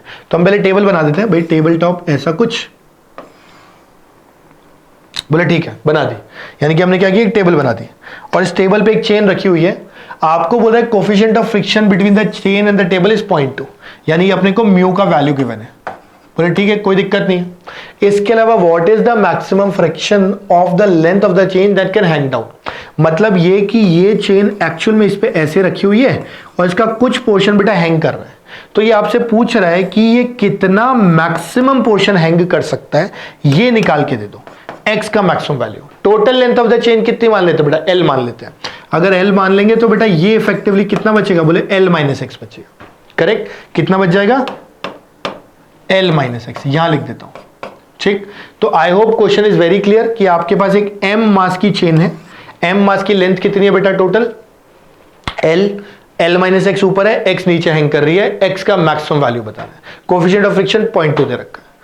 ये क्वेश्चन है आपका, ऑप्शन है 1/6, 1/4, 1/2 एंड 1/3। ठीक है, वीडियो यहीं के यहीं पॉज करो पहले, मतलब पहले सुन लो बात, वीडियो पॉज करके सॉल्व करना है खुद से, आंसर निकालना है, ऑप्शन चेक करो कौन सा आ रहा है, फिर सोल्यूशन देखो और चेक करो। अगर आपको लगता है आपका ऑप्शन सही है तो थोड़ा फास्ट फॉरवर्ड करो वीडियो को, सीधे ऑप्शन देखो, आपका सोल्यूशन देखने का टाइम बच जाएगा। ठीक है, मैं स्टार्ट कर रहा हूं बेटा सोल्यूशन के साथ, आप पॉज करके स्टार्ट करो अपने सोल्यूशन के साथ, देखो मुझसे पहले निकाल पाते हो क्या। ठीक, तो देखो हमने कहा बिल्कुल बेसिक से कि भाई ये वाले पार्ट को अगर मैं देखूं, किस वाले पार्ट को बेटा, इस वाले पार्ट को, तो मैं ये देखना चाह रहा हूं कि भाई मैक्सिमम कितना पार्ट हैंग करेगा। तो भाई जब ये हैंग करेगा तो यहां पे नीचे क्या m/l इंटू xg वेट लगेगा।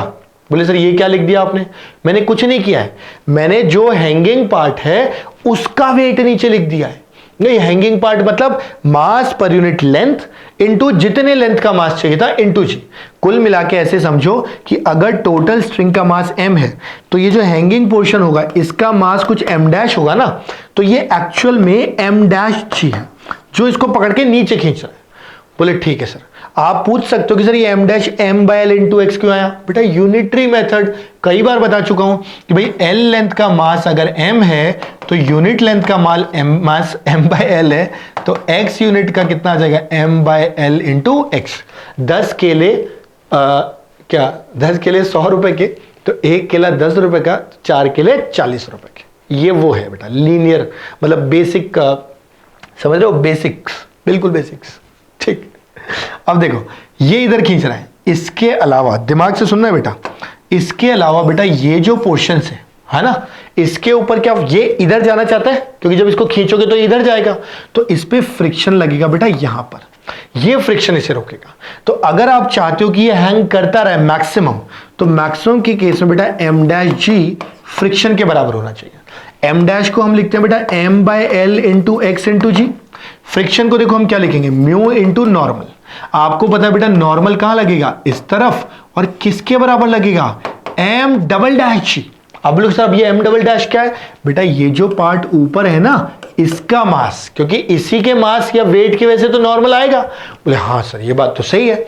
तो देखो यहां से लिखते हैं M by L X G equal to mu का वैल्यू डाल देते हैं 0.2, ठीक। और बेटा एन की जगह लिखते हैं, यहां से हटा दो बेटा, समझ जाओगे ना।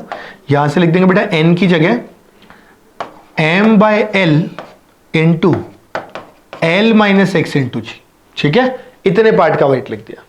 अब देखो बेटा यहां से अगर ध्यान से देखोगे तो यहां से एम एल जी कट जाएगा, ठीक। इसको थोड़ा सा बेटा सॉल्व करेंगे तो देखो क्या आएगा, x equal to 0.2l minus X, 0.2x, तो ये निकल के आ जाएगा मेरे हिसाब से 1.2x इक्वल टू 0.2l, यानी कि x आ जाएगा बेटा l बाई 6, ठीक है। 0.2 बाई 1.2, l बाई 6 का बेटा 1 बाई 6। आई होप बेटा आपका आंसर सही रहा होगा, right, you would have got the right answer.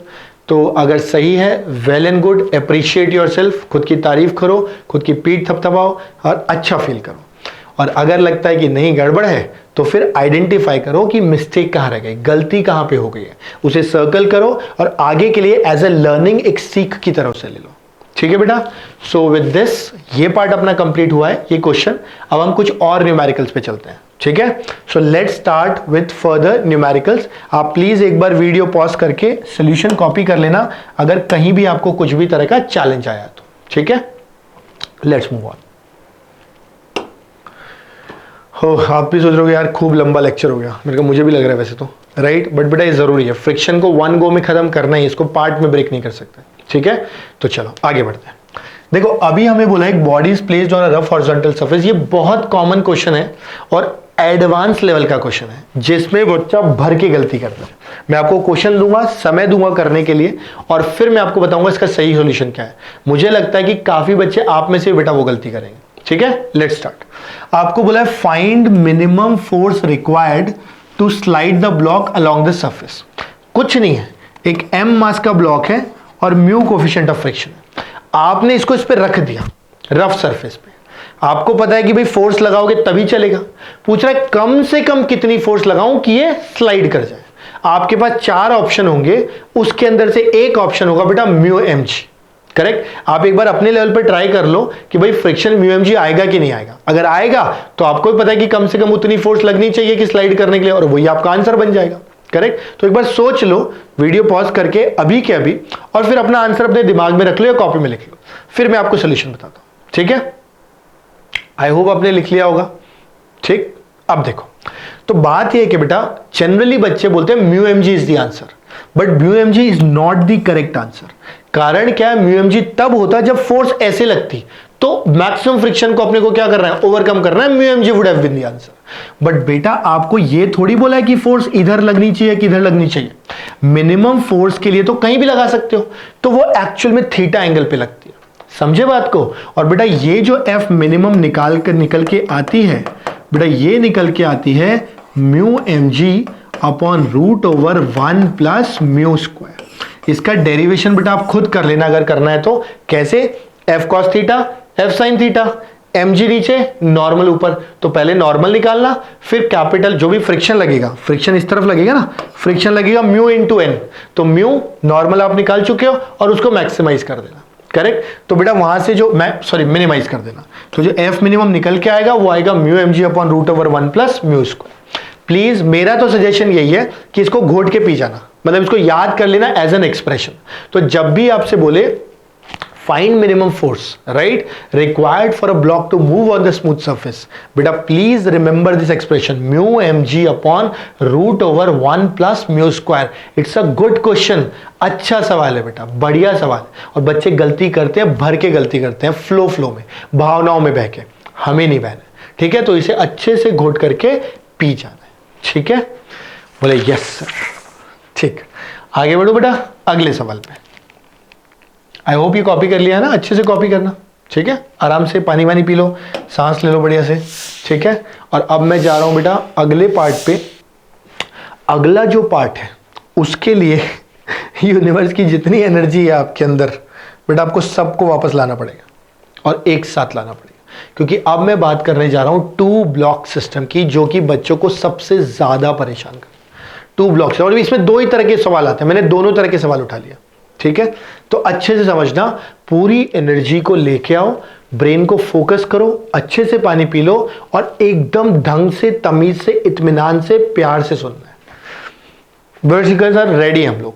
तो देखो अपने पास क्या क्या है। अपने पास एक 2 kg का ब्लॉक है, एक 4 kg का ब्लॉक है, और उस पे एक कोई कैपिटल F फोर्स लग रही है। बोले ठीक। बोले 2 kg का ब्लॉक, 2 kg का ब्लॉक ऑन 4 kg का ब्लॉक, ठीक है, और स्मूथ सरफेस है horizontal. Coefficient of friction between the 2 blocks A and B is 0.4। यानी यहां का अगर मैं म्यू की बात करूं तो यहां पे का म्यू कितना आ गया, 0.4 आ गया। बोले ठीक। इसके अलावा कह रहा है coefficient of friction between A and B, sorry when a horizontal force of magnitude 10 Newton. यानी ये जो कैपिटल F लगा है ये असल में कितना न्यूटन का लगा है बेटा, 10 न्यूटन का। तो इसे अपन सीधे सीधे उठा के लिख देते हैं 10 न्यूटन का फोर्स। बोले ठीक, कोई दिक्कत नहीं है। आपसे पूछा है what is the acceleration of A and B. आपके पास 4 ऑप्शंस हैं। आप क्या करो, अपने लेवल पे एक बार इसको ट्राई कर लो, अपने लेवल पे, ठीक है, जितना आपको लगता है। फिर मैं अपने लेवल पे इसका सोल्यूशन समझाता हूं कि कैसे करना है इसको। तो थोड़ा तमीज से, तरीके से, इत्मीनान से आपको समझना पड़ेगा। बोले ठीक। बोले ठीक। तो मैं स्टार्ट करूं सोल्यूशन के साथ। बोले यस यस, ठीक। देखो आगे बढ़ते हैं। मैं सोल्यूशन ना अगली वाली स्लाइड पे बता रहा हूं, राइट, अगली वाली स्लाइड पे अच्छे समझते हैं। एक काम करूं वहीं बता दूं। देखो थोड़ा पार्ट यहीं देखते हैं। तो जहां तक बेटा सोल्यूशन की बात है, देखो सोल्यूशन क्या कहता है। सोल्यूशन ये कह रहा है कि जो स्टेप्स है ना वो कॉमन होते हैं 2 ब्लॉक सिस्टम के लिए। आपका जो स्टेप नंबर 1 है, आपका जो स्टेप नंबर 1 है वो है कि आप इन दोनों को एक सिंगल ब्लॉक मान लो। मतलब ये मान लो कि ये दोनों साथ साथ चलेंगे। आप बोलेंगे सर जरूरी थोड़ी के साथ साथ चलेंगे। मैं कह रहा हूं जरूरी नहीं है, लेकिन हर क्वेश्चन का 2 ब्लॉक सिस्टम का स्टेप 1 यही है। स्टेप 1 यही है कि you assume them to move together as a single body. That means you assume them to have a single common acceleration. You assume them to slide, to move over each other without sliding together. तो ठीक है sir, आप कह रहे हो तो मान लेते हैं। मतलब पहला स्टेप हो गया कि दोनों को ये मान लो कि एक साथ चल रहे हैं, और ऐसा करते वक्त एक्सेलरेशन निकाल लो। बोले सर ये तो बहुत आसान है। एक्सेलरेशन, कॉमन एक्सेलरेशन आपने बता रखा है, total force by total mass. Total force of the system net by total mass. भाई नेट फोर्स कितनी लग रही है, 10 न्यूटन। टोटल मास कितना है, 6 किलो। यानी कि सीधे सीधे बोल सकते हैं 10/6, यानी कि कितना आ जाएगा। बोले सर 5/3। मैंने कहा वेरी गुड, आ गया कॉमन एक्सप्रेशन। अभी तक तो कोई दिक्कत नहीं है। बोले सर कोई दिक्कत नहीं है, ये तो आपने बिल्कुल फोर्स का जो पहला लेक्चर था उसमें बताया था। मैंने कहा वेरी गुड, अब सुनते जाओ। इसके बाद मैं कह रहा हूं, इसके बाद स्टेप 2। स्टेप 2 में आप क्या करो, ऊपर वाले का फ्री बॉडी डायग्राम बनाओ। बोले सर किसका, इनका ऊपर वाले ब्लॉक, हमेशा ऊपर वाले ब्लॉक। फोर्स चाहे इधर लगे, चाहे ऊपर लगे, चाहे कहीं भी लगे, हमेशा ऊपर वाले का। बोले ठीक है सर बना देंगे, कोई दिक्कत नहीं है। पूरा बिल्कुल बेटा मेरे साथ साथ सुनते रहना। 10 न्यूटन आगे लग रही थी ऊपर वाले पे, लगा दी। इसके रेस्पेक्ट में कहां जाएगा, आगे। भाई 4 के रेस्पेक्ट में 2 आगे, तो इस पे फ्रिक्शन कहां लगेगी, पीछे। कोई दिक्कत नहीं अभी तक। एक्सेलरेशन कितना निकाल चुके हो, 5/3। अभी तक भी कोई दिक्कत नहीं। अब क्या करो, ये जो फ्री बॉडी डायग्राम बनाया, यहां से F का वैल्यू निकालो। बोले कैसे सर, मैंने कहा एक ही तो इक्वेशन यूज करते हैं हमेशा फ्री बॉडी डायग्राम के बाद, F net equal to ma। यानी जिधर जाता है उधर वाली फोर्स माइनस ऑपोजिट वाली force is mass into acceleration. बोले यस। तो 10 - F इक्वल टू 2 × 5/3। जिधर गया वो वाली force minus opposite is mass into acceleration. बोले ठीक है सर। यहां से फ्रिक्शन देखो कितना आया, 5 × 10/3, 10 - 10/3 तो कितना आ जाएगा बेटा, 20/3। 20/3। ये आपने फ्रिक्शन की वैल्यू निकाल ली जब दोनों साथ साथ चल रहे थे। जब दोनों साथ साथ चल रहे थे। बोले ठीक है सर, कोई दिक्कत नहीं। अब देखो, अब साथ के साथ निकालो एफ एस मैक्स या एफ मैक्स। क्या निकालोगे? F max. बोले सर एफ मैक्स का फॉर्मूला तो अपन ने स्ट्रेट अवे क्या लिखा था? Mu into N, mu S into N. और अगर कुछ नहीं बोला है तो फिर आपको म्यू कॉमन लेना है। म्यू कितना है? 0.4। और बेटा इस वाले पे नॉर्मल अगर देखोगे तो जो नॉर्मल आएगा बेटा वो इसके वेट के बराबर आएगा 2g। बोले यस सर। तो यहां नॉर्मल की जगह 2 और g की वैल्यू 10। 10 और 4 कट के कितना आ गया? बोले सर 8 आ गया। यानी मैक्सिमम फ्रिक्शन जो आया वो 8 न्यूटन आया और आपने जो फ्रिक्शन निकाला वो 20/3 आया। मैं फिर रिपीट कर रहा हूं, हमने जो फ्रिक्शन निकाला है जब उनको दोनों को साथ साथ माना था तो 20/3, और मैक्सिमम फ्रिक्शन जो निकल के आया है वो निकल के आया 8। अब आप बताओ 20/3 का मतलब है ना लगभग 6 पॉइंट समथिंग, और ये कितना है? 8। मतलब यहां से क्या एक बहुत इंपॉर्टेंट इंफॉर्मेशन निकली कि F is less than Fs max. बोलो यस और नो? बोले yes sir, F is less than Fs max. यानी कि अगर F less than Fs max है मतलब नो स्लाइडिंग। बोले यस सर, नो स्लाइडिंग। मतलब नो रिलेटिव मोशन। बोले yes sir, no relative motion. अगर ये नो रिलेटिव मोशन है, अगर ये नो रिलेटिव मोशन है तो इसका मतलब तो मैंने जो माना था वो सही था। बोले सर क्या? मैंने माना था ना कि दोनों साथ साथ चलेंगे। No relative motion, no sliding मतलब दोनों साथ साथ चलेंगे। अगर दोनों साथ साथ चलेंगे, जो माना था सही था, तो ये जो एक्सेलरेशन निकला वो सही निकला है। मतलब यानी कि both the blocks will move with 5/3। Fourth option is correct. बोले yes sir, this is very easy. मैंने कहा यस बेटा, दिस इज वेरी इजी। समझ गए बात को? तो ये 2 ब्लॉक ना सिर्फ डराता है। 90% क्वेश्चन में तो यही आंसर निकलता है, कॉमन साथ साथ ही मूव करते हैं। कोई बहुत ही टफ क्वेश्चन बनाना हो, अच्छा सवाल बनाना हो तो फिर भी सोच सकता है। ठीक है, तो I hope this is very clear to you. मैं फिर एक बार समराइज करता हूं। स्टेप 1, दोनों को साथ मान लेना है। साथ मानते हुए कॉमन एक्सप्रेशन निकाल देना है, net force by total mass. खत्म बात? बोले यस सर। दूसरा ऊपर वाले का फ्री बॉडी डायग्राम बनाना है। हमेशा फोर्स जहां भी लगती रहे, अभी यहां लगी है, कभी यहां लगेगी, कभी दोनों पे लगी, अरे लगने दो, टेंशन नहीं लेना, लोड लेते नहीं जीवन में, चिल। तो हमने कहा भाई ऊपर वाले का बना दिया। जो फोर्स लग रही थी वो फ्रिक्शन, कॉमन एक्सेलरेशन, इससे फ्रिक्शन निकाला और इस फ्रिक्शन के बाद Fs मैक्स निकाला, वो भी ऊपर वाले के ऊपर। और फिर देखा कि जो फ्रिक्शन निकाला था वो Fs मैक्स से ज्यादा था या कम था।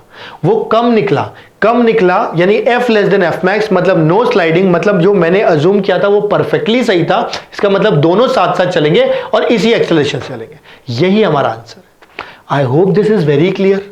अच्छे से इस क्वेश्चन का सॉल्यूशन कॉपी कर लो, तरीके से नोट्स बना लो, स्टेप बाय स्टेप अपनी लैंग्वेज में लिख लो, उसके बाद ही आगे बढ़ना। अब मैं आपको एक एग्जांपल और दूंगा और वो आप खुद से करोगे।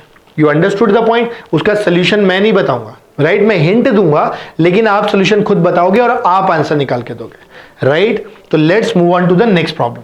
ठीक है, एक बार इसको कॉपी कर लो फिर बढ़ना बेटा आगे। ये सब फालतू पता नहीं क्या क्या लग गया। ठीक, इसकी जरूरत नहीं है बेटा अपने को। ठीक है, अगला क्वेश्चन। आप बोलोगे सर ये तो वैसा का वैसा ही क्वेश्चन है। मैंने कहा यस, वैसा का वैसा ही क्वेश्चन है, बट इसमें थोड़ा सा चेंज है। बोले सर क्या चेंज है? मैं बताता हूं। इसमें चेंज ये है बेटा कि अब की बार जो फोर्स है, कहां गई? अरे मैंने तो किया था चेंज, कहां चला गया? तो मैंने कहा कि अब की बार जो फोर्स है वो 36 न्यूटन का है। मतलब यहां पर जो कैपिटल एफ फोर्स लग रहा था ये अब की बार 36 न्यूटन का है। 36 न्यूटन, राइट? तो ये जो 36 न्यूटन का क्वेश्चन है बेटा, 36 न्यूटन का फोर्स है। तो अब बताना है कि दोनों का एक्सप्रेशन कितना होगा। ठीक है, तो ये मैं एक्चुअल में आपको होमवर्क देना चाह रहा हूं कि आप ये खुद से ट्राई करो, आंसर निकालो। मैं आपको फिर भी एक बेसिक ओवरव्यू और हिंट देता हूं। भाई आपका काम फिर से वही, सबसे पहला स्टेप आप क्या करोगे? बोले सर सबसे पहला स्टेप हम कॉमन एक्सप्रेशन निकालेंगे। मैंने कहा निकाल दो। कॉमन एक्सप्रेशन आएगा बेटा 36 divided by net force divided by total mass कितना है 6, यानी आ जाएगा 6 आ जाएगा। मैंने कहा वेरी गुड। इसके बाद मैंने कहा ऊपर वाले का डायग्राम बना दो। ऊपर वाला कौन सा था बेटा? ऊपर वाला यानी कि 2 kg। जब 2 kg का डायग्राम बनाया बेटा तो आगे कितना लग रहा है? बोले सर 36 पीछे कितना लग रहा है, फ्रिक्शन। बोले ठीक है सर, फ्रिक्शन के अलावा एक्सेलरेशन कितना है, बोले 6। अब यहां से एफ निकालो, 36 minus F is equal to 2 into 6। अपने आप एफ कितना आ गया बेटा, 6 दूना 1 मिनट, देखो 6 2 12 यानी कि 24 न्यूटन। बोले ठीक है सर। फिर उसके बाद एफ एस मैक्स चेक करो। भाई एफ मैक्स तो आप ऑलरेडी निकाल ही चुके थे पिछले पार्ट में, कितना आया था, 8 न्यूटन। अब यहां से आपको कुछ नया निकल के आ गया, यहां से अब की बार निकल के आया कि F greater than F max. बेटा जैसे ही F greater than F max, इसका मतलब स्लाइडिंग बोल दो, या फिर आप कह सकते हो कि रिलेटिव मोशन, मतलब अब ये साथ साथ नहीं चलेंगे, यानी जो हमने माना था वो गलत है, मतलब ये आंसर तो नहीं है। बोले ठीक है सर, तो फिर अब क्या, मैंने कहा अब बताता हूं। ऑल्दो ये आपको करना था, ऑलमोस्ट मैं सॉल्व कर ही चुका हूं, बट फिर भी बता रहा हूं। अब आप क्या करोगे, अब आप ये पता लग गया कि स्लाइडिंग फ्रिक्शन है, यानी अब 2 kg के ऊपर 36 आगे लग रही है और पीछे मैक्सिमम फ्रिक्शन लगेगी। क्यों, क्योंकि स्लाइड कर रहे हैं और मैक्सिमम फ्रिक्शन कितना था, 8 न्यूटन। तो 36 आगे 8 पीछे, नेट कितना लग गया, 36 माइनस 8 मतलब 28 डिवाइडेड बाई 2 मतलब 14, यानी ऊपर वाले का एक्सप्रेशन कितना आ गया, 14 मीटर पर सेकंड स्क्वायर। उसी तरह से अगर नीचे 4 kg पे देखोगे तो 4 kg पे देखो, इस पे फ्रिक्शन कहां लगा था बेटा, पीछे की तरफ, इस पे फ्रिक्शन कहां है, आगे की तरफ। कौन सा, मैक्सिमम कितना, 8 बाय 4 कितना, 2 मीटर पर सेकंड स्क्वायर। तो मैंने सोचा था होमवर्क दूंगा, मैंने पूरा ही सॉल्व कर दिया, राइट। बट कोई दिक्कत नहीं है, ऐसे आपको बुक्स में काफी सारे क्वेश्चंस मिलेंगे। अब आप 2 ब्लॉक के सारे अटेम्प्ट कर लेना, या तो पिछला पार्ट जैसा होगा जब साथ साथ चलेंगे, या दोनों अलग अलग चलेंगे। मैंने दोनों पार्ट्स आपको करा दिए एंड आई एम श्योर कि अब आपका 2 ब्लॉक सिस्टम का कोई क्वेश्चन गलत नहीं होगा, राइट। थोड़ा प्रैक्टिस कर लेना बेटा, वो आपको करना पड़ेगा, ठीक है। इसके बाद बस मैं लास्ट पार्ट कर रहा हूं, last slide of today, correct. इसके बाद मैं लेक्चर खत्म कर दूंगा और वो है बेटा रोलिंग फ्रिक्शन। बस एक ओवरव्यू देना है, राइट। तो जहां तक बेटा रोलिंग फ्रिक्शन की बात करते हैं, रोलिंग फ्रिक्शन ऐसे समझ लो कि एक ऐसा फ्रिक्शन है जब कोई बॉडी का सिर्फ एक पॉइंट ऑफ कांटेक्ट हो, मतलब जब बॉडी बेटा इस तरह से मूव कर रही हो, रोल कर रही हो कि सिर्फ एक पॉइंट ऑफ कांटेक्ट हो, ऐसे केसेस में जो फ्रिक्शन लगता है बेटा वो क्या होता है, रोलिंग फ्रिक्शन। और बेटा रोलिंग फ्रिक्शन को आप मैथमेटिकली चाहो तो लिख सकते हो म्यू आर इंटू एन। आप बोलोगे सर म्यू आर क्या है, जैसे म्यू के क्या था, काइनेटिक कोफिशिएंट ऑफ फ्रिक्शन, ऐसे बेटा म्यू एस क्या था, कोफिशिएंट ऑफ स्टैटिक फ्रिक्शन, ऐसे बेटा म्यू आर क्या है, coefficient of friction but rolling वाला। बोले ठीक है सर, ये रिलेटिवली बहुत कम होता है। पहला पॉइंट जो पूछेगा वो ये कि रोलिंग फ्रिक्शन बेटा स्लाइडिंग से, किससे, स्लाइडिंग से बहुत कम होता है। क्यों, क्योंकि इसमें माइक्रोस्कोपिक एरिया ऑफ कांटेक्ट भी क्या होता है, बहुत ज्यादा कम होता है। बोले ठीक है सर। दूसरा जो आपसे पूछता है वो ये कि अगर एक साइकिल, बाइक कुछ चल रहा है तो फ्रिक्शन का डायरेक्शन क्या होगा, आगे वाले व्हील पे भी और पीछे वाले व्हील पे भी। तो 2 मिनट सुन लेना, बस क्लास खत्म होने वाली है। हमने कहा कि बेटा आगे वाला एक व्हील है और एक पीछे वाला व्हील है। पीछे वाले व्हील को बोलते हैं बेटा रियर व्हील, ठीक है, और आगे वाले को क्या बोलते थे बेटा, फ्रंट व्हील। एक तो ये पॉइंट देखो, बाइक या कार कहां जा रही बेटा, आगे की तरफ, वी या ए से, मतलब इफेक्टिवली अगर देखेंगे तो यू कैन सी कि ये आगे की तरफ जा रही है, ठीक है। अच्छा, ये जो रियर व्हील होता है बेटा, इसको पावर व्हील भी कहते हैं। क्या कहते हैं, पावर व्हील। क्यों, क्योंकि बेटा जो पैडल वाली चेन है वो देखो इस वाले व्हील से कनेक्टेड है, दिखाई दे रही है, ये रहा पैडल, करेक्ट। तो हमेशा बेटा जो पावर दी जाती है, देखो ये रहा, ये जो पावर दी जाती है बेटा ये हमेशा इस व्हील को दी जाती है। तो जब आप पैडल मारते हो या रेस देते हो तो इसको पावर मिलती है, इसलिए ये ऐसे घूमता है, और ये ऐसे घूमता है तो पॉइंट इधर जाना चाहता है, इसलिए इस पे फ्रिक्शन कहां लगता है बेटा, आगे की तरफ लगता है, रियर, राइट। तो रियर व्हील में फ्रिक्शन कहां लगेगा, आगे की तरफ, यानी पीछे वाले टायर में आगे लग रहा है। बट इसी की जगह जब आगे वाले टायर को देखते हो तो बेटा आप अगर ध्यान से देखोगे तो ये एक एक्सल से कनेक्टेड होते हैं, राइट। ये फ्रेम से कनेक्टेड है ना, तो ये वाला व्हील इस व्हील को, भाई ये वाला घूम रहा है, ये वाला घूम रहा है, फ्रिक्शन आगे लग रहा है तो ये आगे जा रहा है, तो ये इस व्हील को आगे धक्का देता है क्योंकि दोनों जुड़े हुए हैं। कभी बाइक में भी देखोगे तो पूरे फ्रेम से कनेक्टेड है, तो ये वाला जब टायर आगे जा रहा है तो ये इस पूरे के पूरे आगे वाले टायर को आगे धक्का दे रहा है, इसलिए इस पे फ्रिक्शन बेटा कहां लग रहा है, पीछे की तरफ। यानी पीछे वाले टायर पे फ्रिक्शन आगे और आगे वाले टायर पे फ्रिक्शन पीछे। ये कब हो रहा है, जब आगे एक्सेलरेट कर रहा है, राइट अगर पीछे एक्सलेट करेगा या रिटार्ड करेगा तो फिर डायरेक्शन बदल जाएगा, है ना, और वो अब आप खुद से करोगे अपने लेवल के ऊपर, right. So with this I wrap up this lecture. I have tried to complete friction in one lecture, और मुझे पूरा भरोसा है कि बेटा it will be useful for you. ये अच्छी क्लास थी, right, I know it, you also know it, जिन्होंने पूरी अटेंड की, राइट। तो अब आप फ्रिक्शन के क्वेश्चंस प्रैक्टिस करना, प्रीवियस ईयर के क्वेश्चंस प्रैक्टिस करना, और बेटा आई एम श्योर कि आप उसे सॉल्व कर पाओगे, right?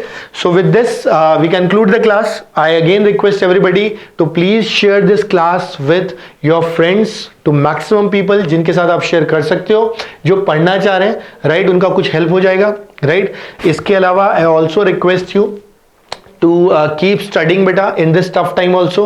बिल्कुल पढ़ाई रुकनी नहीं चाहिए, और मेहनत में कोई कमी नहीं आनी चाहिए। साथ के साथ अपनी एनर्जी मेंटेन करके रखनी है विदाउट गेटिंग डिस्ट्रैक्टेड, राइट। और if you find this video useful, आपको लगा कि हाँ सर ने इसमें सच में मेहनत की है, तो बेटा then do press a thumbs up. You can appreciate in the comment what all you feel like. With this I end up this class. Thank you so much, bye bye, take care बेटा।